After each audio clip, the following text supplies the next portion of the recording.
क्या आपने कभी सोचा है कि इंसान के दिमाग में सोच ने पहली बार जन्म कब लिया? इसका जवाब किसी एक दिन या किसी एक घटना में नहीं मिलता। ये बदलाव बहुत धीरे धीरे हुआ। जब इंसान के पूर्वज अकेले रहने की जगह समूह में रहने लगे, तभी असली कहानी शुरू हुई। अकेला जीव सिर्फ इतना जानता है कि खाना कैसे है और खतरे से कैसे बचना है, लेकिन साथ रहने के लिए इससे ज्यादा समझ चाहिए। अब याद रखना जरूरी हो गया, कौन अपना है, कौन पराया है और किस समय क्या करना सही है। यहीं से दिमाग ने खुद को बदलना शुरू किया, क्योंकि अब सिर्फ जिंदा रहना काफी नहीं था। दिमाग का आगे वाला हिस्सा, जिसे हम फ्रंटल लोब कहते हैं, धीरे धीरे ज्यादा मजबूत होने लगा। यही हिस्सा हमें सोचने, फैसले लेने और अपनी भावनाओं को समझने की ताकत देता है। जैसे जैसे इंसान ने औजार बनाए, वैसे वैसे दिमाग पर सोचने का बोझ बढ़ता गया। शिकार की योजना बनानी होती थी, रास्ते याद रखने होते थे और पूरे समूह की देखभाल करनी होती थी। इसी दौरान इंसान ने इशारों से बात करना शुरू किया। पहले सिर्फ आवाजें थीं, फिर उनसे शब्द बने और धीरे धीरे भाषा पैदा हुई।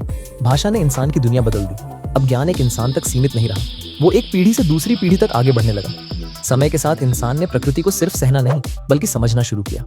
उसने आसमान की तरफ देखा, मौसम के बदलने को पहचाना और जानवरों के व्यवहार को समझा।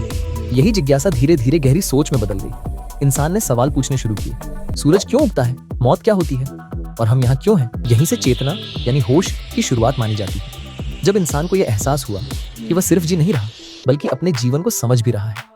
खेती आने के बाद इंसान के पास सोचने का समय और बढ़ गया।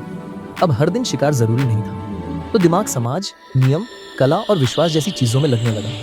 यहीं से सही और गलत का फर्क समझ में आया, नियम बनी और भविष्य के बारे में सोचना शुरू हुआ। आज का इंसान उसी लंबे सफर का नतीजा है, लेकिन यह सफर शायद यहीं खत्म नहीं होता। जिस दिमाग ने कभी सिर्फ आग जलाना सीखा था, आज वही दिमाग आसमान से आगे देखने की कोशिश कर रहा है। शायद इंसान का यह सफर अभी खत्म नहीं हुआ है और शायद असली सवाल अभी बाकी है।